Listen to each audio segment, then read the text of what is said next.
Hello, my name's Shane May, and for my history research project, I chose to do the life of Gaius Julius Caesar, for just mostly known as Julius Caesar. And the Gaius is not really too prominent, honestly, now.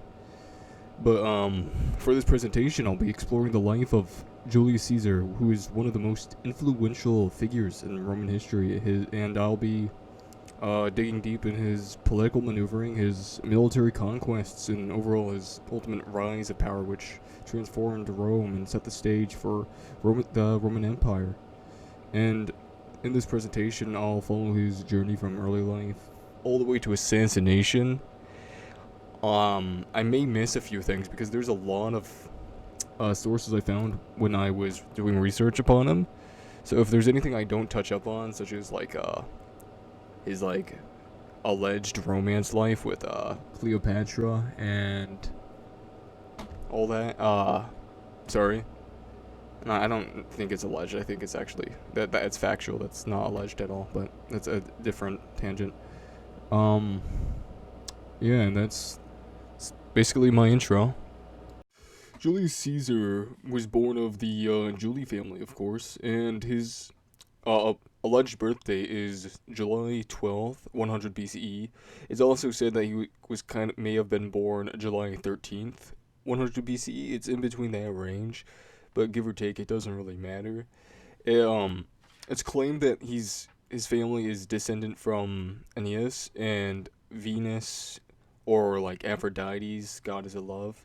And Aeneas is just like the prince of the Trojan War hero. I don't know where this rumor exactly came from. I'm assuming it was a way to bolster his status, as he was a very prolific figure in the Roman Empire at the time.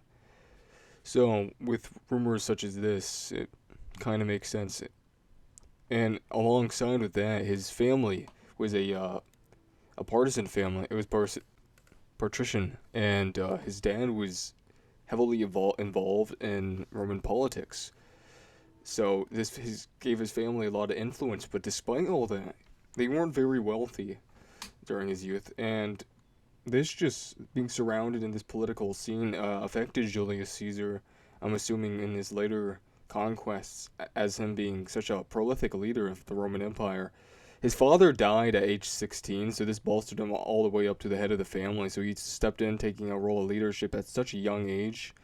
And then after such, he aligned himself with a political faction known as the Polaries, which is the People's Faction, which it means, literally all that means is they champion the rights of the common people. So they kind of, almost like democracy in a way, where they kind of sought to find this like mutual ground for everyone, but I don't really know how exact this was.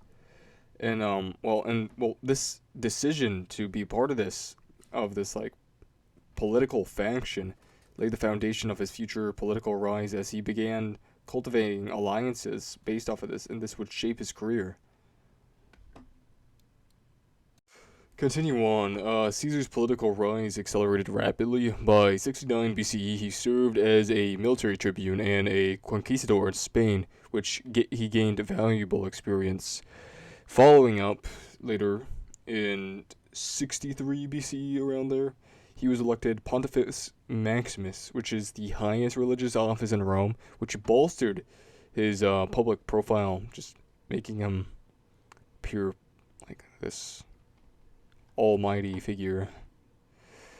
And then the following year, in 60 BCE, he formed the first triumvirate with Pompey and Crassus, which these were two of the Rome's other most prolific, powerful figures at the time.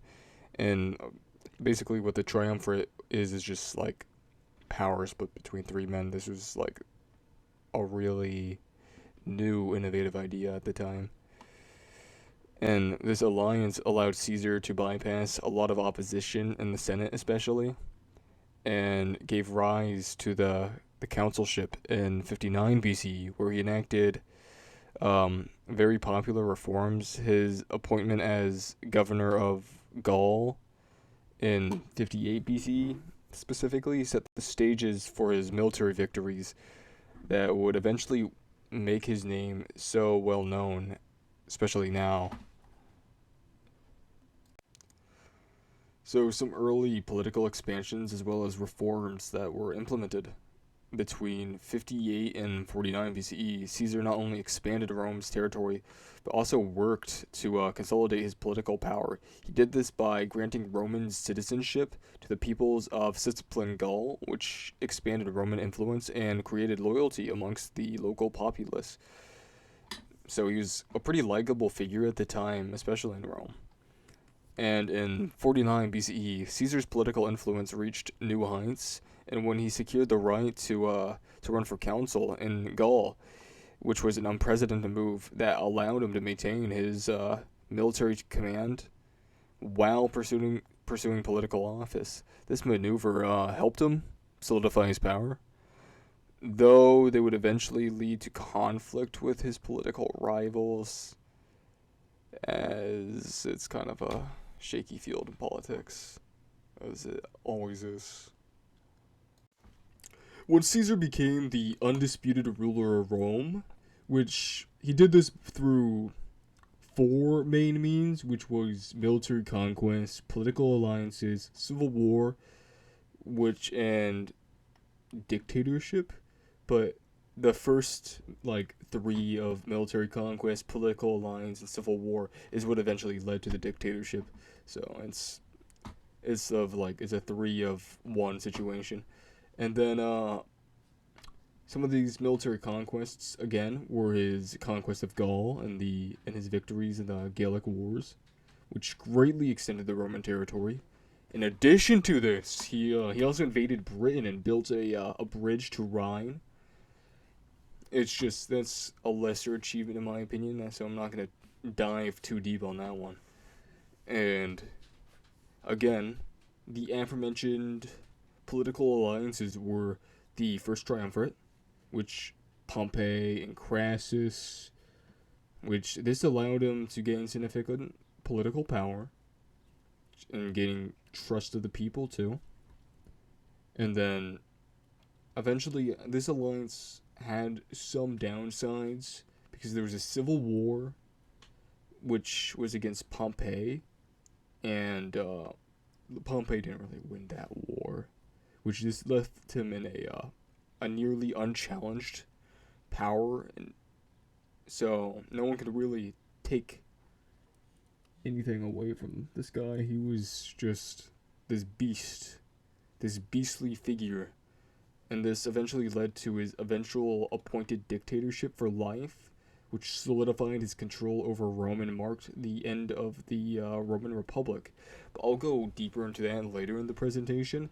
But when I mean he was a undisputed ruler, this is what I'm referring to.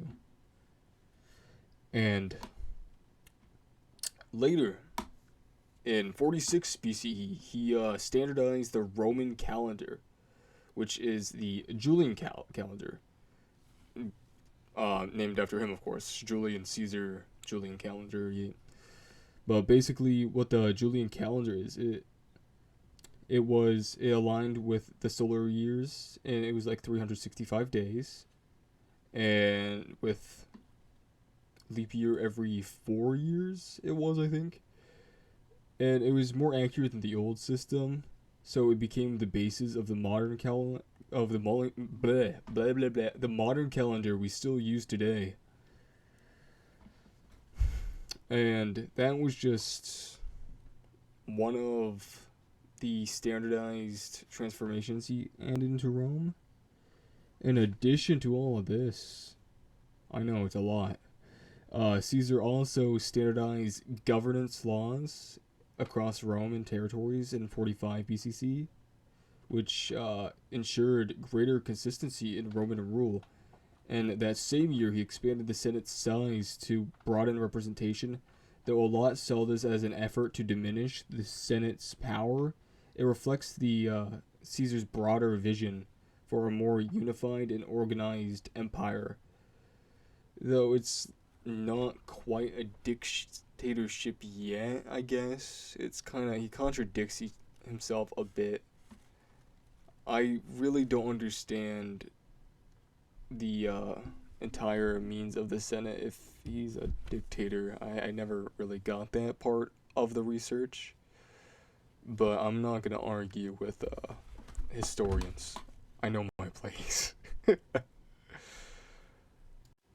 Beyond his political and military changes, Caesar's work to stabilize and enrich the Roman Empire led to him resettling cities that had been destroyed in previous conflicts, such as Capu and Carthage and Corinth, and restoring them as vital centers of Roman culture and the economy.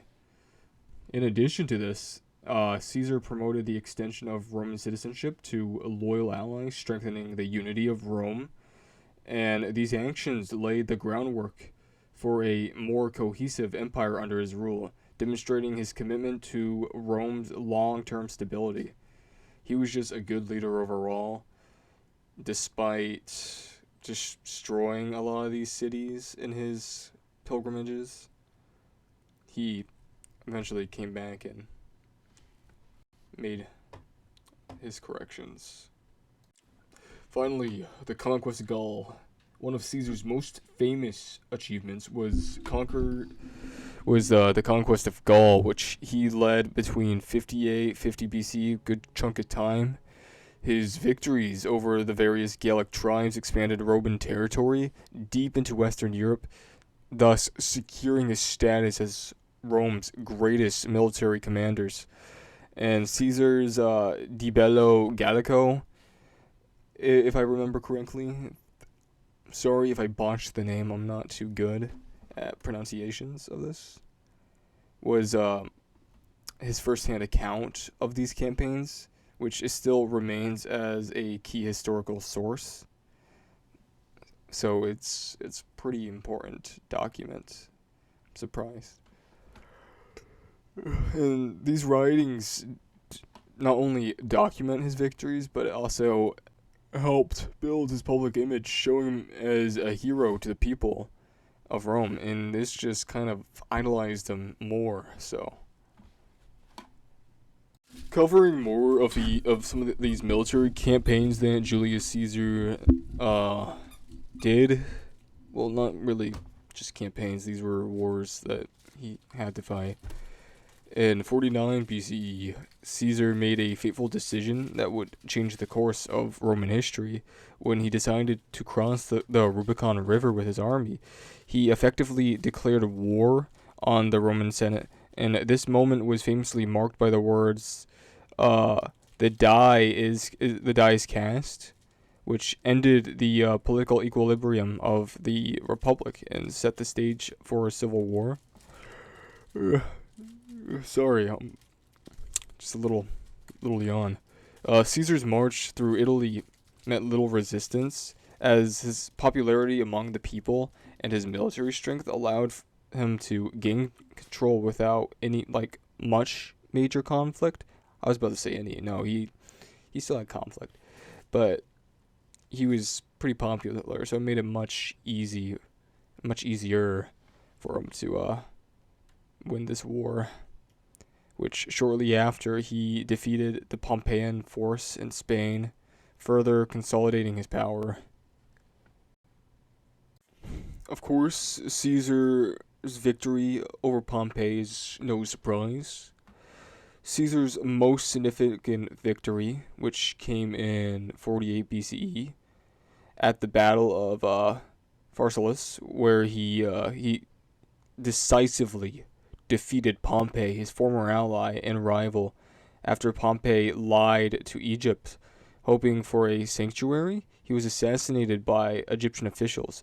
While in Egypt, Caesar formed both a political and romantic alliance with Queen Cleopatra, which I've seen this in movies beforehand, so this was not much of a surprise to me whenever I was doing my research.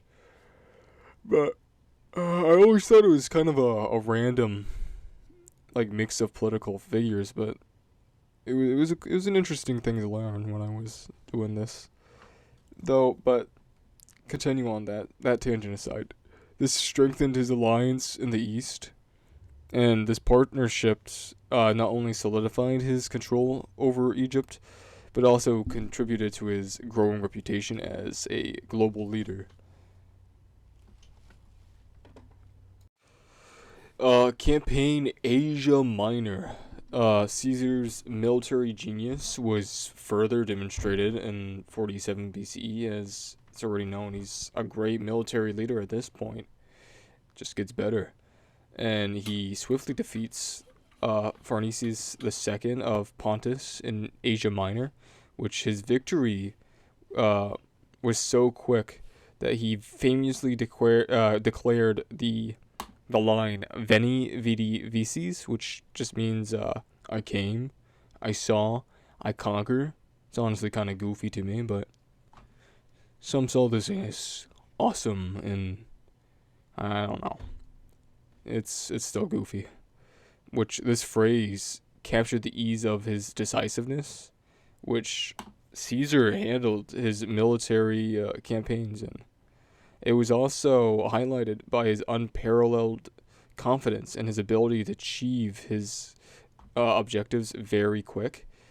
And thus, this just cemented his status even more as a legendary commander. He's a bit kind of a cocky guy, but he was prolific for a reason. He was a confident man.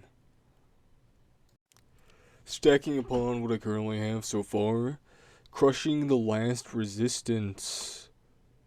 Well, by 46 BCE, Caesar had crushed the remaining resistances of the Pompeian loyalists in Africa at the Battle of Thapsus, which his final military victory came in 45 BCE at the Battle Munda in Spain, where he defeated the last of his opposition, which these victories ensured Caesar's complete control over Rome and the Roman world. And with no major political rivals left, he was now fully implemented in his vision for the Roman future. He was just this figure demonstrating supreme rule over everything he conquered. It's really impressive for a leader at the time. As I mentioned earlier, dictator for life in 44 BCE. Just marking the date. Caesar took the most decisive step when he was named dictator, and this move alarmed many senators who feared he was laying the groundwork for a monarchy. And Caesar's increasing power and reforms, particularly his concentration of authority, promoted fear among his former allies, many whom had pardoned after the Civil War, and their concerns, who soon led to a tragic consequence, especially for Julius Caesar. Really unfortunate for him. As with any political figure, any great political figure at least, his assassination comes as no surprise at all. On March 15th, 44 BCE, known as the Ides of March, uh, Julius Caesar was assassinated by a group of senators in the theater of Pompeii. Among the conspirators was Brutus and Caesius, which again, if as I mentioned earlier, Pompey War. Both of these men were his former allies, and the assassins claimed that they were acting to protect the Roman Republic from tyranny, but their actions only led to a further instability later on, and this paved the way for the rise of Caesar's heir and eventual collapse of Roman Empire. But hey, that's kind of what happens with assassination. A lot of great political figures always get assassinated, like JFK and Abe Lincoln, and yeah, no, I'm short. That the train is dry. Caesar's death did not restore the Roman Republic, as the conspirators hoped it would, as I previously mentioned. Instead, It would ignite another round of new civil wars, which ultimately led to the rise of Caesar's adopted heir, Octavian, which would become Augustus, the first emperor of Rome. And Caesar's assassination turned him into a martyr of sorts, symbolizing his reform and legacy that would live on through the establishment of the Roman Empire. And his death marked the end of a republic and the beginning of a new era, forever alternating the course of history. And Julius Caesar's life and death changed Rome, and his ambition, military genius, and political reform laid the groundwork for the Roman Empire. And though his assassination marked the end of his life, his legacy just lived on, reshaping the Western world, such as the quotes that we have now, the literature. He was this great leader. Even his military tactics, we still dive in and observe them today. Yeah, sorry I dragged this on a little bit too long. I'm a slow talker, and I'm a frequent uh night owl is the best word for it. I've been awake for 48 hours. I hope you enjoyed this presentation. You've somewhat taken something out of it.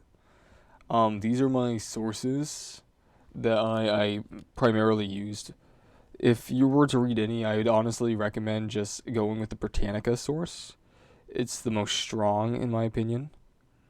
And if you're not much of a reader, I recommend the YouTube video that I pulled up on because it made for a great source overall, honestly, because it allowed me to do other work and just I just had that on loop. So any info that I was unfamiliar with, I would just pull it up on YouTube. Honestly, underrated sources. If anything, dive in more, watch a short video, and I hope you have a great day. Thank you for listening to my presentation. Sorry it's so long and I brambled on. And this semester has been great. Thank you so much for listening.